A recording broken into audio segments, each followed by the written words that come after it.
I should have known our team was already dead the day Rachel Monroe smiled at me and said, "Trust me." At the time, it sounded harmless, even reassuring, like something any new team lead would say during her first week on the job. But looking back now, after 3 resignations, 1 failed 6-figure client contract, and a department that doesn't even exist anymore, I realized that was the moment everything quietly started to fall apart. My name is Daniel Harper, and for almost 7 years I was a senior project manager at a mid-sized marketing firm just outside Chicago. We weren't flashy, but we were solid. 12 people, 1 open floor plan, bad coffee in the break room, and a track record of hitting our deadlines. We had inside jokes, Friday lunches at the taco truck across the street, and a rhythm that worked. It wasn't perfect, but it was stable. Then Rachel got promoted. She had been with the company for barely 2 years when upper management announced she'd be stepping in as our new team lead after our former manager relocated to Denver. On paper, it made sense. She was organized, sharp, ambitious in a way that impressed executives. But there was something about how fast it happened that didn't sit right with me. Maybe it was my ego. I had trained half the team, stayed late more nights than I can count, and helped close a contract worth over $750,000 the previous quarter. I thought if anyone was going to move up, it would be me. Instead, I found myself sitting in a Monday morning meeting watching Rachel stand at the head of the conference table, outlining her vision for restructuring our workflow. She talked about accountability, efficiency, and eliminating complacency.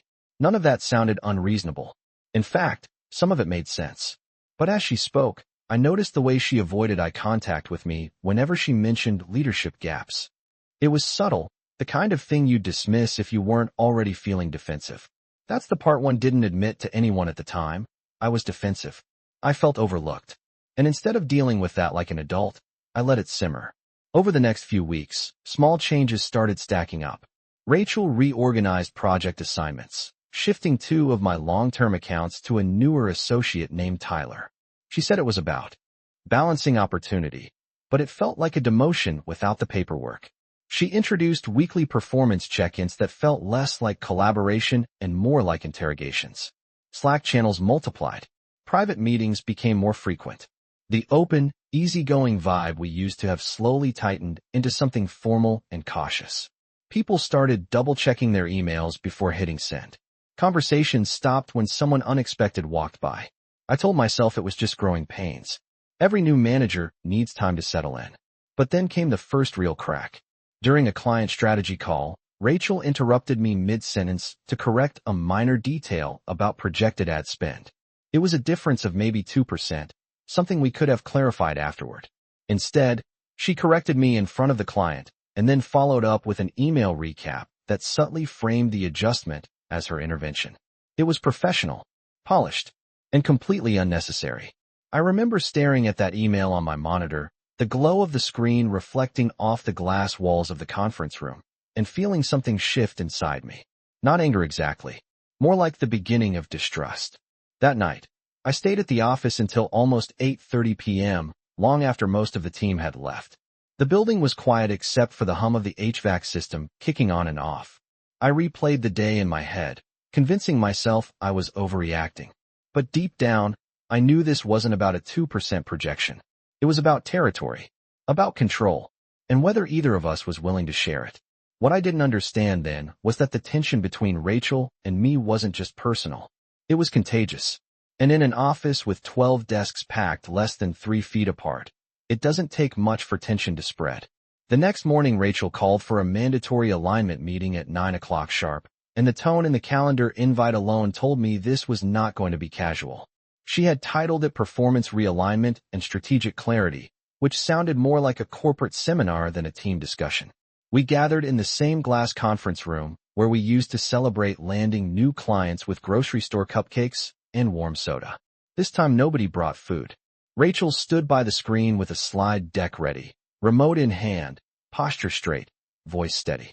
She began by outlining new accountability metrics, weekly performance scorecards, and something she called visibility tracking, which meant documenting every task in shared dashboards so leadership could see exactly who was contributing what. On the surface it sounded efficient, even modern. But as she moved through the slides, I noticed how often my projects appeared as examples of delayed optimization or communication gaps. She never said my name directly, but everyone in that room knew which accounts were mine. I felt the shift in the air, subtle but unmistakable. People stopped looking at me and started looking at their laptops. After the meeting, Tyler stopped by my desk and said he appreciated the extra exposure he was getting under the new structure. He tried to sound neutral, but I could hear the excitement in his voice. He had been handed one of my longest-running accounts, a regional retail chain that generated steady revenue. I told him congratulations and meant it, at least partially. He was talented, but it was impossible not to see the pattern. Rachel was redistributing influence. Over the next 2 weeks, the office culture tightened another notch. Rachel began scheduling one-on-one sessions with team members without looping in senior managers. Conversations that used to happen openly now happened behind closed doors. Slack channels multiplied again, some of them labeled leadership only. I was technically part of leadership, but I was not added to those channels. When I asked about it, Rachel said she was experimenting with smaller strategy groups to streamline communication. Her smile was calm, almost patient, as if I were overcomplicating something simple. The first open disagreement between us happened during a client review for a healthcare startup based in Dallas. We were discussing ad spend projections for the next quarter, roughly $200,000 across digital platforms. I recommended a conservative increase based on current performance data. Rachel interrupted and suggested a more aggressive expansion, nearly doubling the allocation for paid social campaigns. I explained the risk of scaling too quickly without stronger conversion data. She responded by saying growth required confidence, not hesitation. The client looked back and forth between us on the video call, clearly sensing the tension. In the end, Rachel made the final call as team lead. Afterward, she sent a follow-up email summarizing the meeting, emphasizing her decision as a strategic pivot for accelerated growth. She copied upper management. That was when something inside me hardened. I started keeping my own records, saving emails, documenting decisions, not because I planned to use them against her, but because I no longer trusted the narrative being built. And I was not the only one who noticed the change. Emily from Analytics mentioned during lunch that she felt like every mistake was being tracked more aggressively than before. Marcus from Design joked that he needed written approval to breathe. We laughed, but the humor felt forced. Productivity did not collapse overnight. Deadlines were still met. Reports were still submitted. But the energy was different. Instead of collaboration, there was caution. Instead of brainstorming, there was second-guessing. I found myself replaying conversations on my 35-minute commute home, wondering if I had sounded defensive, if I had undermined Rachel unintentionally, if she was deliberately sidelining me or simply protecting her authority. I told myself that strong teams survive transitions, that professionals adapt. But every week the gap between us widened, and without saying it out loud, the rest of the team began choosing where they stood. By early March, the office felt smaller, even though nothing about the floor plan had changed. The same 12 desks, the same gray carpet, the same view of the parking lot where most of us parked our mid-sized sedans and compact SUVs every morning. But conversations had shortened. People wore headphones more often. Laughter, when it happened, sounded careful. I began noticing patterns that I had ignored before. Rachel scheduled brainstorming sessions without including me, even when the accounts involved clients I had managed for years. When I asked about it, she said she wanted fresh perspectives and cross-functional collaboration. That phrase became her shield. Fresh perspectives, cross-functional collaboration.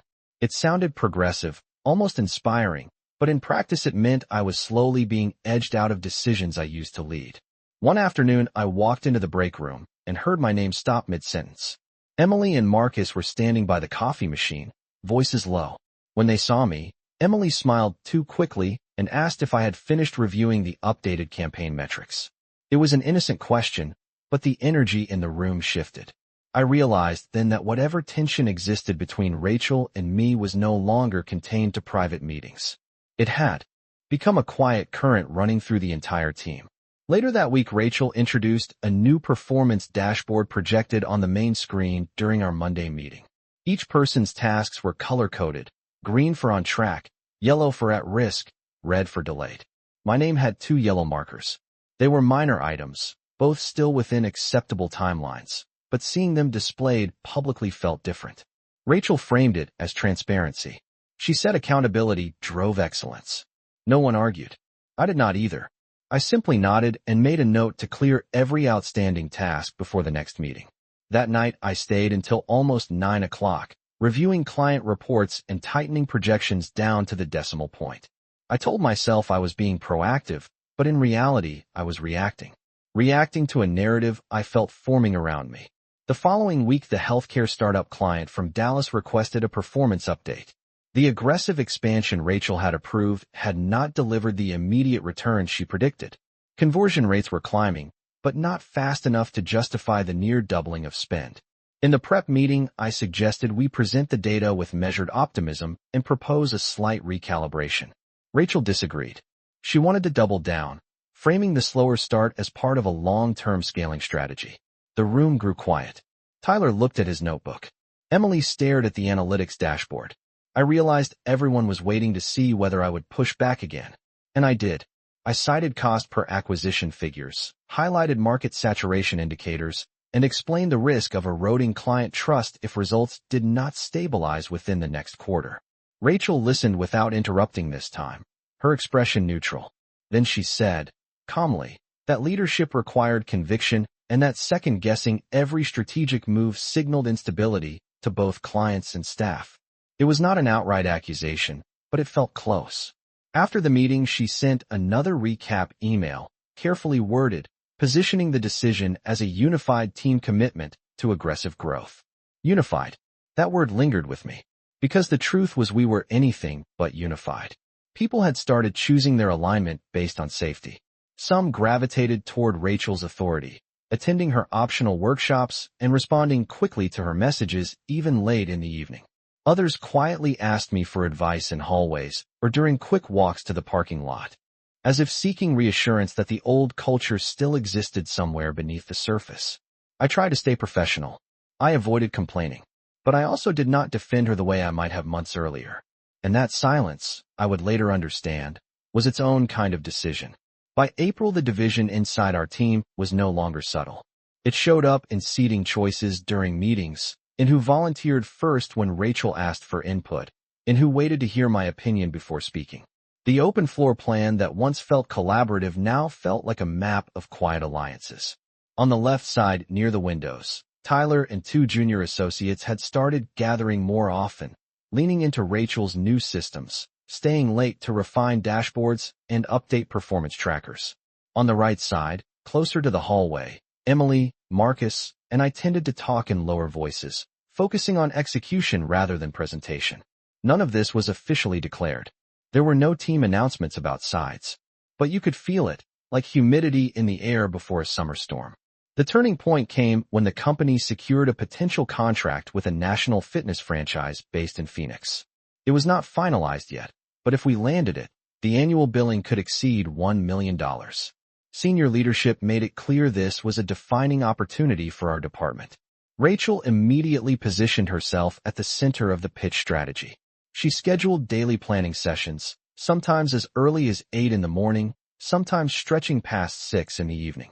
She assigned me responsibility for forecasting projected returns across multiple regional markets, a task I was more than qualified to handle. But she also required every data point to be pre-approved before it appeared in the deck. It felt less like collaboration and more like supervision. During one prep meeting, I suggested highlighting our team's historical stability and low turnover as part of the value proposition.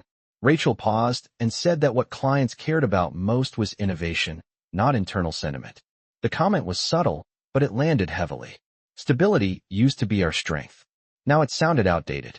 As the days passed, the workload intensified. We were tracking metrics down to fractions of a percentage, modeling scenarios across 12-month projections, adjusting for seasonal demand and regional spending habits. On paper, it was the kind of high-stakes project that should have united us. Instead, it amplified every existing crack. Tyler began bypassing me on certain analytics updates, sending them directly to Rachel for feedback. When I asked him about it, he said she preferred faster turnaround without too many voices in the chain. That phrase stayed with me. Too many voices. I had once been considered one of the main voices in that room. Meanwhile, Emily confided that she felt overwhelmed by the constant revisions. She told me she had redone the same slide 3 times in 2 days because Rachel kept adjusting the messaging. Marcus mentioned that design approvals were taking twice as long as before because nothing moved forward without Rachel's final sign-off. Still, no one openly challenged her authority. The pitch presentation day arrived on a Wednesday morning. We gathered in the conference room at 7:30, coffee cups lined up along the table, laptops open, nerves tight. The executives from Phoenix joined via video call. Rachel led confidently, her tone polished, her posture steady. When it was my turn to walk through the financial projections, I delivered the numbers clearly and directly, outlining expected return on investment within the first 9 months based on conservative growth estimates. Midway through, Rachel interjected to emphasize a more aggressive scenario, highlighting potential upside if the client increased ad spend by an additional 20% in the first quarter. It was not a contradiction, but it reframed the narrative. I adjusted smoothly, but I could feel the room recalibrating around her version of ambition. After the call ended, leadership congratulated Rachel on a strong presentation. They thanked the team collectively, but her name was the one repeated. As we packed up our laptops, I noticed the quiet satisfaction on one side of the room and the guarded expressions on the other. We had not lost the account yet. In fact, we were waiting on a final decision. But something else had shifted. The project that was supposed to bring us together had instead clarified where everyone stood. And I could not shake the feeling that if the outcome disappointed, the fault lines already running through our team would widen beyond repair. We received the decision from the Phoenix Fitness franchise on a gray Monday morning, just after 10 o'clock. Rachel gathered us into the conference room with a tight smile, and her laptop already connected to the screen. The email was brief and professional. They appreciated the strategy, the ambition, the data modeling. But they had chosen a competitor that offered a more phased growth plan with lower upfront spend. In other words, they went with the conservative path. No one spoke for a few seconds after Rachel finished reading. The silence felt heavy, like the air before a thunderstorm finally breaks. I kept my expression neutral, but inside I felt a complicated mix of frustration and validation. The aggressive scenario had been the centerpiece of our pitch, and it had not landed. Rachel closed her laptop slowly and said that while the outcome was disappointing, the effort had demonstrated our capability for large-scale strategy. She emphasized that bold vision sometimes took time to resonate in the market. Then she shifted the conversation toward lessons learned and areas for improvement. That was when the tone changed. She began dissecting specific sections of the presentation, pointing out moments where clarity could have been stronger or where messaging might have felt cautious. When she referenced the financial projections, she said the conservative framing may have signaled hesitation. She did not say my name, but once again, everyone knew which section she meant. I felt heat rise in my chest, not from embarrassment, but from the realization that the narrative was being shaped in real time. I spoke up calmly and reminded the room that the conservative model had been supported by historical data and that market volatility over the past 12 months justified a measured approach. Rachel responded that leadership required alignment, especially in high-stakes opportunities, and that mixed signals could dilute confidence. Mixed signals. That phrase echoed in my head. The meeting ended with no resolution, only a list of process improvements and a reminder that another major client review was coming up in 2 weeks. As we filed out, I noticed Emily avoiding eye contact with Rachel. Marcus lingered by my desk later that afternoon and quietly said he thought the pitch had been strong. He added that it felt like we were being judged for strategic differences rather than actual mistakes. I appreciated his honesty, but I also recognized the risk in those conversations. Every private agreement strengthened the invisible line running through the team. Over the next few days, the atmosphere tightened even further. Rachel implemented a new approval layer for client-facing materials, requiring final sign-off on everything above a $50,000 monthly spend. This effectively meant that nearly every major account now flowed through her directly. Turnaround times slowed. Frustration grew. Tyler, who had aligned himself closely with Rachel, began echoing her language in meetings, emphasizing boldness and decisiveness. Meanwhile, Emily started documenting every data adjustment she made, forwarding detailed summaries after each revision. It was as if we were all building quiet defenses against potential blame. I found myself waking up earlier than usual, checking emails before 6:30 in the morning, anticipating what new shift might appear overnight. My commute felt longer, even though it was still 35 minutes door to door. The office, once a place of routine and camaraderie, now felt like a stage where every word carried weight. What unsettled me most was not the lost contract. It was the realization that we were no longer debating strategy. We were protecting territory. And in doing that, we were slowly draining the trust that had once made us effective. The failure in Phoenix was not catastrophic on paper. Revenue forecasts adjusted. Budgets shifted. Business continued. But beneath the spreadsheets and dashboards, something fundamental had cracked, and I could feel the pressure building toward a moment none of us were prepared to face. 2 weeks after the Phoenix decision, the healthcare startup in Dallas requested an emergency performance review. Their cost per acquisition had climbed higher than projected, and their board was questioning the aggressive expansion strategy. The meeting was scheduled for Thursday at 11 in the morning, and Rachel called an internal prep session the day before. When we gathered in the conference room, the tension was already visible. Emily had printed updated analytics reports, highlighting the steady but slower than expected growth curve. I had prepared a revised forecast recommending a temporary reduction in spend to stabilize return on investment over the next 60 days. Rachel listened as we walked through the numbers, her expression unreadable. When I finished, she leaned back in her chair and said that reversing course now would signal instability and undermine the confidence we had projected from the start.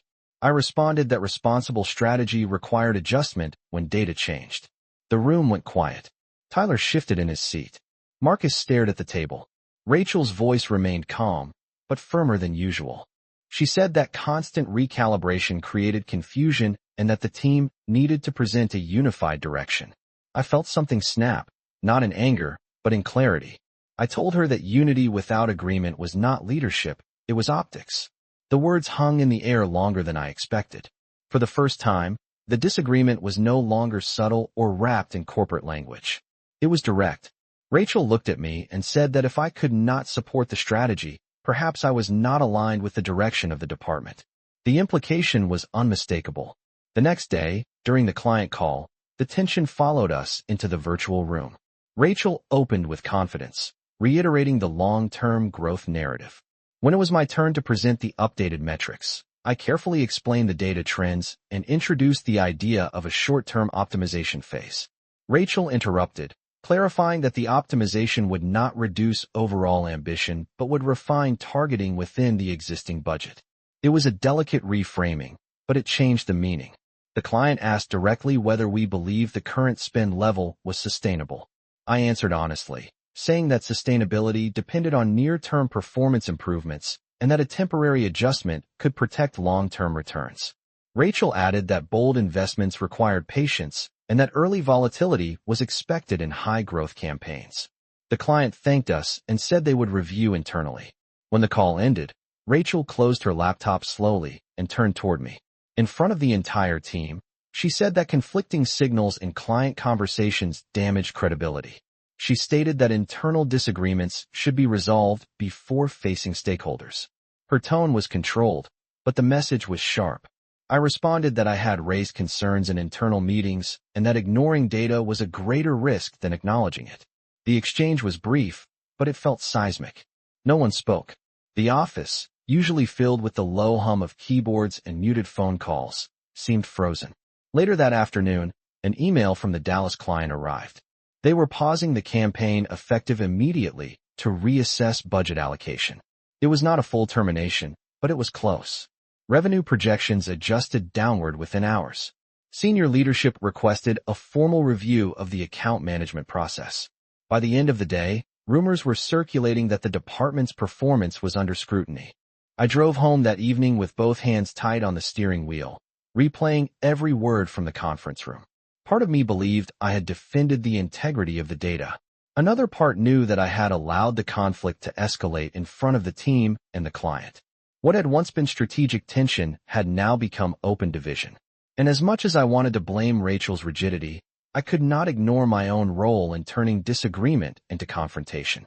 The formal review from senior leadership began the following Monday, and it changed the atmosphere in the office overnight. Human Resources scheduled individual interviews with each member of the team to understand what had happened with the Dallas account and the missed opportunity in Phoenix. The word investigation was never used, but it felt like one. Calendar invites appeared with 30-minute blocks labeled Department Performance Assessment. People walked into the small meeting room near reception looking tense and walked out quieter than before. I had my session at 2 in the afternoon. The Human Resources manager asked measured questions about workflow, communication, and decision-making processes. She did not accuse anyone directly, but she asked whether strategic disagreements had affected client interactions. I answered honestly. I explained that there had been differences in approach, particularly regarding risk tolerance and budget allocation. I admitted that some of those disagreements had surfaced during client calls. When she asked whether I felt supported by leadership, I hesitated longer than I should have. That pause probably said more than my words. Later that week, Emily submitted her resignation. She told me privately that the constant revisions, the public performance dashboards, and the growing tension had drained her motivation. She had accepted a position at a smaller agency where, in her words, collaboration still meant conversation rather than correction. 2 days after Emily left, Marcus requested a transfer to another department within the company. He said he wanted a fresh start and a less charged environment. Within 10 days, nearly a quarter of our 12-person team was either gone or in transition. The departures were framed as individual career moves, but everyone knew they were connected.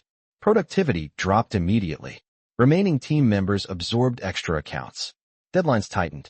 Rachel attempted to stabilize morale by holding a team meeting focused on resilience and forward momentum. She acknowledged that change was difficult, but emphasized that high-performing teams adapted under pressure. Her voice was steady, but there was a trace of strain beneath it. I could see that she had not anticipated this level of fallout. The executive leadership responded by restructuring reporting lines.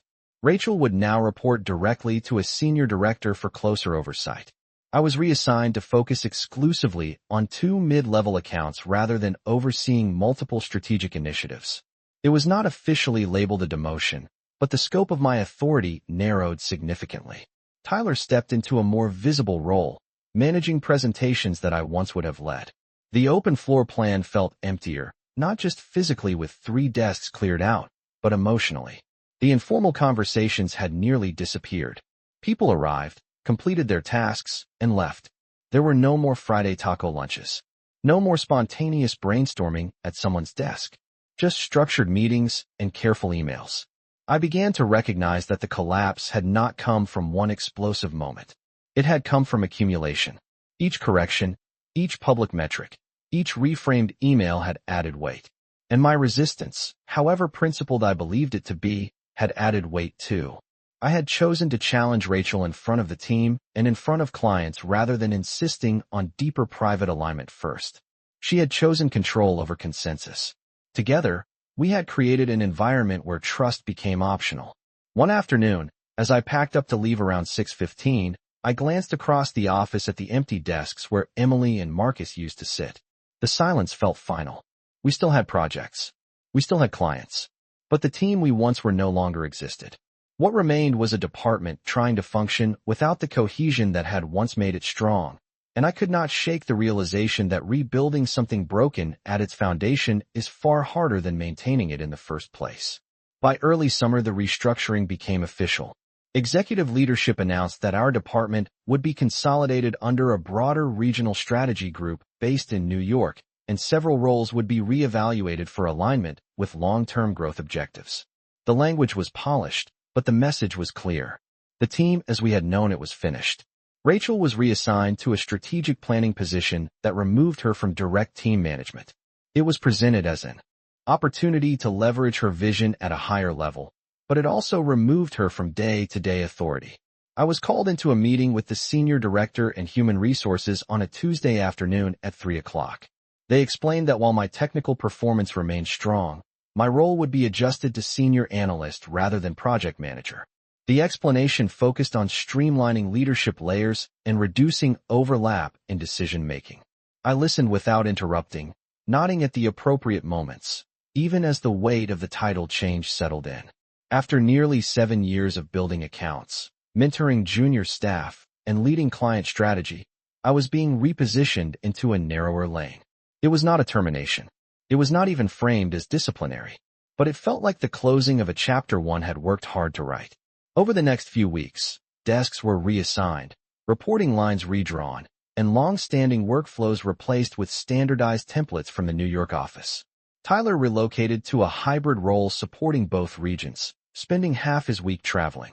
The culture that once revolved around our shared experiences in that Chicago office dissolved into a more corporate, less personal structure. I found myself focusing on spreadsheets again, diving into analytics with precision, avoiding the broader strategic debates that had once energized me. There was a strange relief in that. No more public disagreements. No more visible fault lines. Just data and deliverables.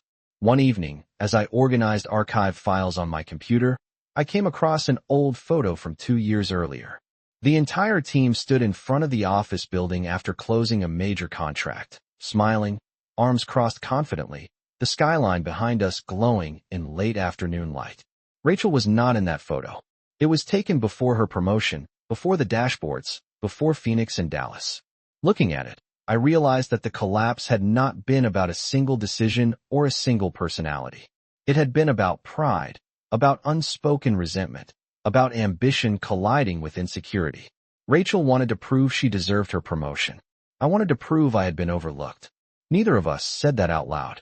Instead, we argued through strategy, through metrics, through tone. The organization responded the only way corporations know how. It adjusted structure. It reassigned roles. It moved people like pieces on a board until stability returned. But stability is not the same as trust. Months later, the department functioned efficiently again on paper. Revenue stabilized. Client churn slowed. From the outside, it looked like recovery. Yet when I walked through the office, now quieter and more formal than ever, I could still feel the echo of what had been lost. The original 12 desks were no longer filled by the same faces. The inside jokes were gone.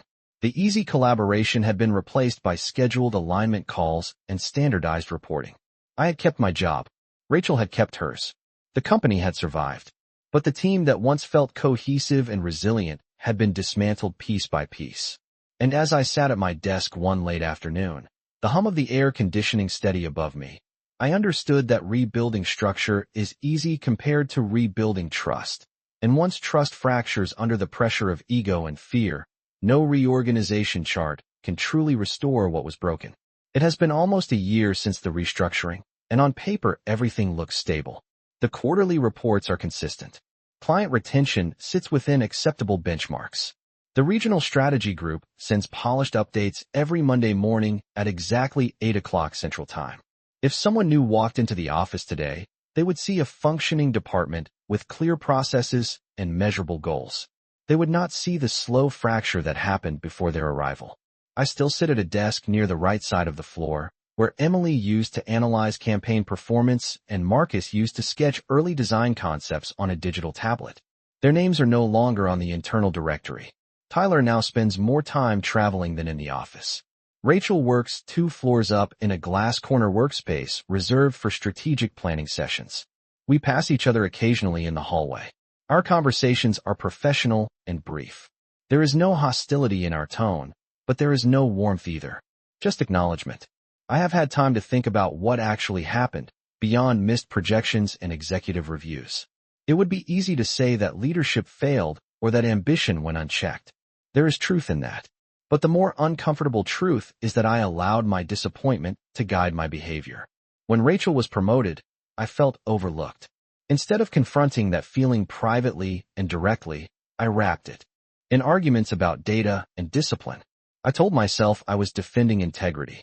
In reality, I was also defending pride. Each time I challenged her in front of the team, I believed I was standing for what was right. And sometimes I was. But I was also signaling to others that division was acceptable. Rachel, in her own way, was fighting a different battle. She needed to prove she deserved the role. She tightened control because control felt like authority.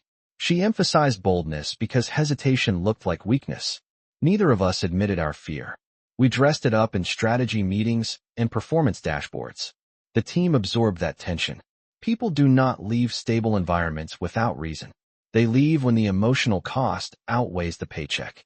Looking back, the first warning signs were small. A correction delivered too sharply. An email framed too carefully. A meeting where agreement was replaced by performance. Teams do not collapse overnight. They erode. Trust fades in inches, not miles. Silence becomes safer than honesty. Alignment becomes more important than understanding. By the time leadership steps in with restructuring plans and revised reporting lines, the real damage has already settled beneath the surface. I still work here. I still analyze data, prepare forecasts, and present quarterly summaries. I perform my role well, but I approach leadership differently now. When I disagree with a strategy, I request a private conversation first. When I feel overlooked, I say it plainly rather than disguising it as technical critique. It is not always comfortable, but it is cleaner. The lesson I carry is simple and difficult at the same time. A team is not destroyed by one argument or one failed pitch.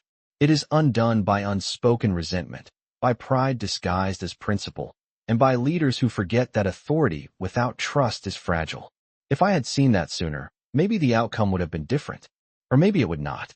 What I know is this: success in business is measured in revenue and growth charts, but the health of a team is measured in something less visible.